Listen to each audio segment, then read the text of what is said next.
اصول تحقیق میں موضوع کے انتخاب کے بعد اگلا مرحلہ جو ہے وہ خاکہ سازی کا آتا ہے۔ خاکہ بنیادی طور پر ایک نقشہ ہوتا ہے، جس طرح سے عمارت بنانے کے لیے ابتدا میں ایک نقشہ درکار ہوتا ہے، اسی طریقے سے مقالہ لکھنے کے لیے پہلے ایک نقشے کی ضرورت ہوتی ہے، وہ خاکہ کہلاتا ہے۔ اسے انگریزی میں سائنوپسس کہتے ہیں۔ سائنوپسس یا خاکہ بنانے کے لیے باقاعدہ طور پہ اصول جو ہیں کچھ بیان کیے جاتے ہیں۔ سب سے پہلا صفحہ جو آتا ہے اس کا خاکے کا، اس پہ ایک وہ پیٹرن جو ہوتا ہے وہ تمام یونٹس کا اپنا اپنا دیا ہوا ہوتا ہے۔ اس میں مقالہ جو خاکہ ساز ہوتا ہے اس جاتا ہے، اس کا نگران جو ہوتا ہے اس کا نام دیا جاتا ہے۔ سب سے درمیان میں جو ہوتا ہے بڑے سائز پہ وہ اس کا جو اس کا موضوع ہوتا ہے اس کا عنوان جو ہوتا ہے وہ دیا جاتا ہے۔ نیچے جا کے وہ یونیورسٹی کا جو ہوتے ہیں کہ جس یونیورسٹی سے کر رہے ہوتے ہیں اس کا نام درج کیا جاتا ہے۔ اس طرح سے پہلا صفحہ مکمل کرنے کے بعد اگلا جو مرحلہ آتا ہے وہ اس کا آتا ہے موضوع کا تعارف۔ خاکہ سازی میں موضوع کا تعارف، جس طرح کا بھی آپ کا موضوع ہے اس کے بارے میں ابتدائی چیزیں جو ہوتی ہیں بیان کی جاتی ہیں۔ اگر کوئی شخصیت ہے تو بتایا جاتا ہے کہ وہ شخصیت جو ہے وہ کون ہے اور اس شخصیت کے نمایاں کارنامے کیا ہیں، کیا وہ زندہ ہے یا مر چکا ہے، یا اس نے کیا کیا کام جو ہے وہ کیے ہوئے ہیں اس کے۔ اگر اس کے علاوہ کوئی ایک ایسا موضوع ادب کا لیتے ہیں، زبان کا لیتے ہیں، جس میں کوئی دور آتا ہے تو اس دور کی اہمیت جو ہوتی ہے، اس دور کا تعارف جو ہوتا ہے وہ کروایا جاتا ہے۔ اگر ایک خاص مقام ہے وہاں پہ کچھ کام ہوا ہے تو اس کا ذکر جو ہوتا ہے وہ کیا جاتا ہے۔ اس طریقے سے جو ہوتا ہے وہ ایک تعارف موضوع جو آئے گا اس میں موضوع کے بارے میں وہ ایک ابتدائی معلومات جو ہوتی ہیں وہ دی جاتی ہیں، جس سے ایک عام قاری جو ہوتا ہے اس کو دیکھ کے اس کو اندازہ ہو جاتا ہے کہ جس موضوع کا پہ تحقیق کرنی ہے اس کا تعارف جو ہے وہ کیا ہے۔ تو اس طریقے سے وہ تعارف جو ہے وہ دیا جاتا ہے۔ تعارف دینے کے بعد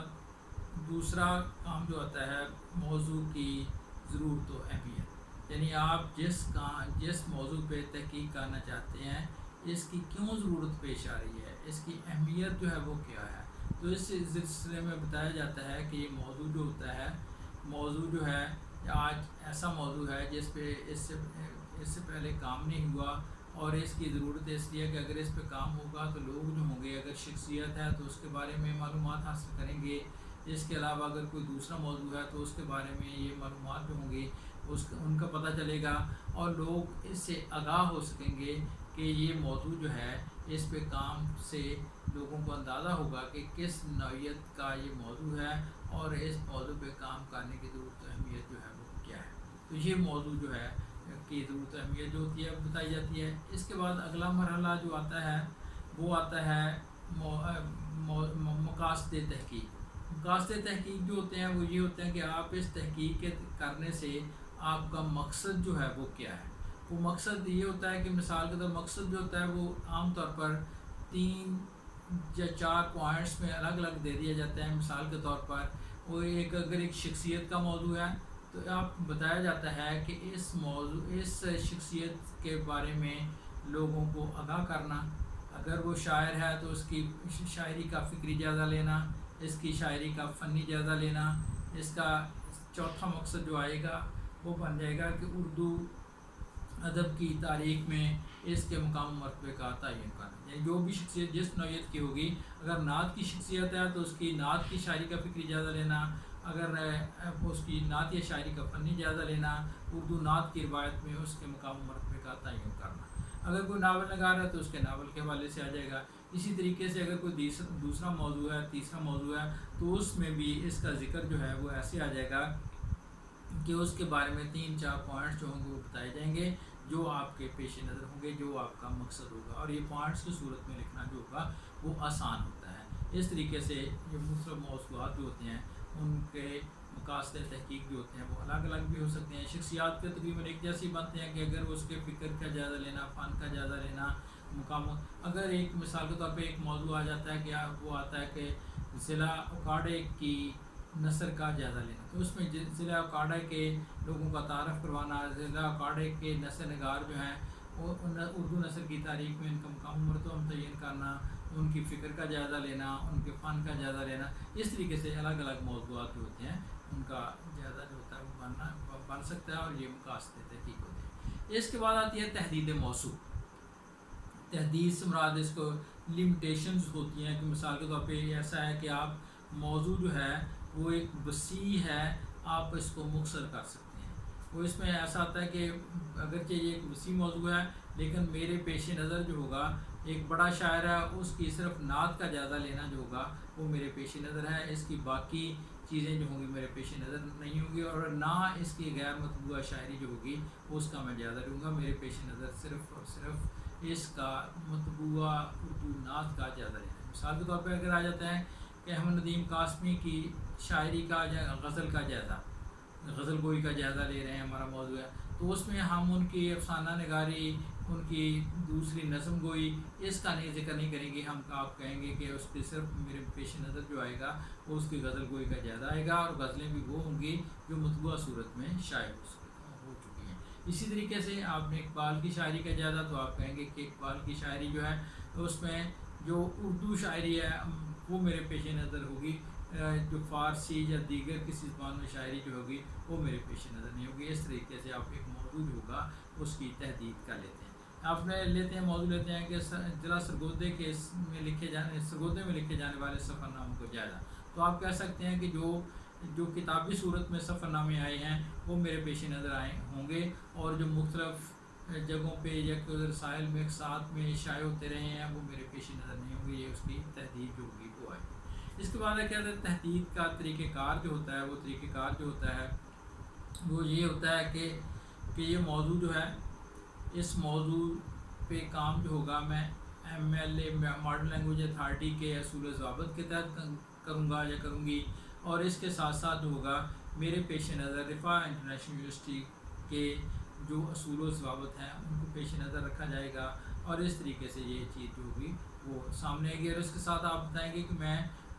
میرے اصل بنیادی ماخذ جو ہے ان سے رجوع کیا جائے گا، اگر کہیں بالفرض بنیادی ماخذ میسر نہیں آتے تو ثانوی ماخذ جو ہیں ان سے بھی مدد لی جا سکتی ہے۔ یہ آپ نے اس کا تحقیق کا طریقہ کار جو ہوگا اس میں یہ بھی آئے گا، آپ بتائیں گے کہ میری یہ تحقیق جو ہوگی بیانی انداز میں پیش کی جائے گی، یعنی آپ کا شماریاتی انداز نہیں ہے، آپ کا دوسرا اپنے بیانی انداز میں یہ تحقیق جو ہوگی وہ پیش کی ہے۔ اس کو منہج تحقیق بھی کہہ سکتے ہیں، اس کے طریقہ کار میں میتھڈ بھی کہہ سکتے ہیں، تحقیق کا ریسرچ میتھڈ جو ہے میتھڈالوجی کے مطابق آپ نے یہ کام جو ہوگا وہ کرنا ہوگا۔ اس کے ساتھ ساتھ ایک جو آتا ہے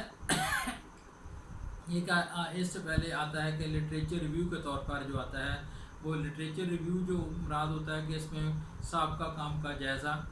تو سابقہ کام سے مراد جو آپ نے موضوع لیا ہے اگر اس متعلقہ کام جو ہے وہ ہو چکا ہے تو آپ اس کا ذکر کر سکتے ہیں کہ فلاں صاحب جو ہے انہوں نے اس یونیورسٹی سے اس موضوع پہ فلاں سال میں اس پہ تحقیق کیا ہے اس پہ، لیکن فلاں نے اس پہ کیا ہے، لیکن جس موضوع پہ میں کام کر رہا ہوں یا کر رہی ہوں اس پہ اس سے پہلے کسی یونیورسٹی میں کام نہیں ہوا، اور یہ میرا جو جس پہ میں کام کر رہی ہوں یہ پہلا موضوع ہے جس پہ مجھے اس نوعیت کی تحقیق جو ہے وہ سونپی گئی ہے۔ تو اس طریقے سے آپ یہ بھی بتا سکتے ہیں کہ اگر ایک ایسا موضوع ہے کہ مثال کے طور پہ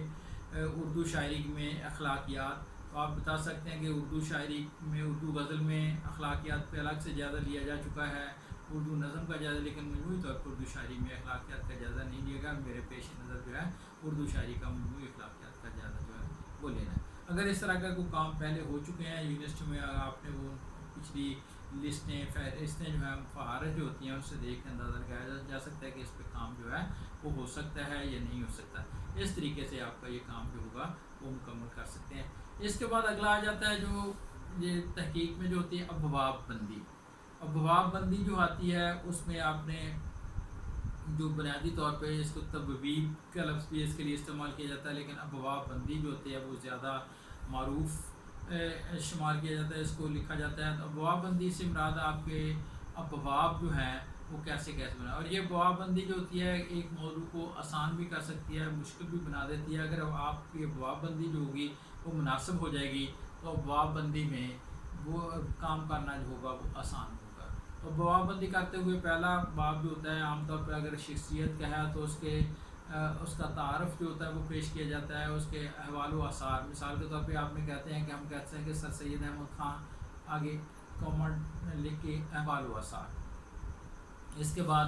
سر سید کا اگر ہمارا موضوع ہے کہ سر سید کی نثر کا جائزہ، اس کے بعد ہم نے یہ سر سید کے احوال و آثار، اس کے بعد سر سید احمد خان کی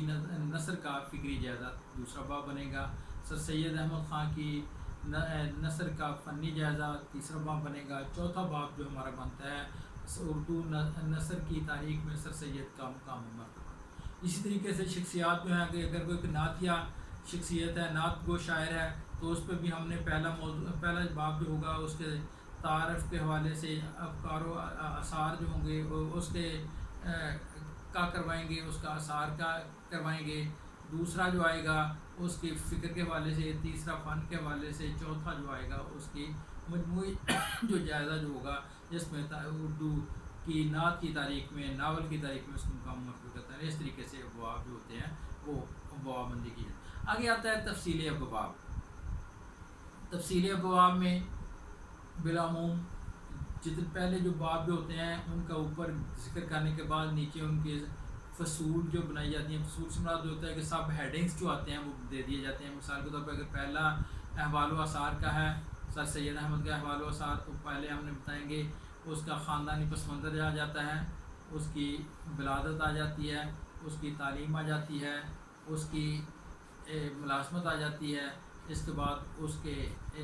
جو جتنی بھی تصانیف کا ذکر جو ہوتا ہے وہ ان ہیڈنگس جو ہوتے ہیں وہ یہ صرف اور صرف یہ ہیڈنگس دے دیے جاتے ہیں۔ تو اس طریقے سے دوسرا باب جو آئے گا اس کی تفصیل جو ہوتی ہے وہ دے دی جائے گی۔ وہ تفصیل جو آئے گی وہ اس طریقے سے ہوگی کہ اس میں پہلا باب ہے فکری جائزے، دوسرا باب بھی فکری جائزہ ہے۔ فکری جائزے میں ہم دیکھیں گے کہ اس کی نثر کے جو موضوعات ہیں ان کو ہم نے سب ہیڈنگس کے طور پہ دے دیں گے، وہ سارے کے سارے اس کو بنیں گے۔ اسی طریقے سے اس کا فن جو ہے، فن میں جتنے بھی اس کے سب ہیڈنگس بنیں گے، اگر سر سید احمد اس کی سادگی و سلاست ہے، اس کی مدعا نگاری ہے، اقلیت ہے، اس طرح کے موضوعات جو ہوں گے وہ آ جائیں گے۔ اس کے بعد ہم نے جو چوتھا باب بنایا ہے اس کی تفصیل جو ہے 5-6 سب ہیڈنگس میں تفصیل دیں گے کہ اردو نثر سر سید احمد خان سے پہلے، سر سید احمد خان کے رفقا، سر سید احمد خان کی امتیازی خصوصیات۔ تو اس طریقے سے یہ باب جو ہوگا وہ بن جائے گا، تو اس طریقے سے ہم نے اس کو مکمل کر سکتے ہیں۔ اگلا جو آئے گا اس کے بعد آ جائے مصادر و مراجع۔ مصادر و مراجع سے مراد یہ ہوتا ہے کہ آپ نے یہاں سے یہ چیزیں لینی ہیں، ان کا ذکر جو ہوگا وہ کریں گے۔ وہ ذکر جو ہوگا وہ طے شدہ اصولوں کے تحت کیا جاتا ہے کہ پہلے جو ہوتا ہے بنیادی ماخذ جو ہوتے ہیں اس کا ذکر کیا جاتا ہے۔ بنیادی ماخذ سے مراد جس پہ بھی شخصیت پہ آپ کام کرنا چاہیں گے اس کی تمام کتب کو، اس کی تمام تحریریں جو ہوتی ہیں ان کا ذکر کر دیا جاتا ہے۔ سر سید احمد خان کی مثال کے طور پہ اگر ہم کہتے ہیں کہ سر سید احمد خان اس کی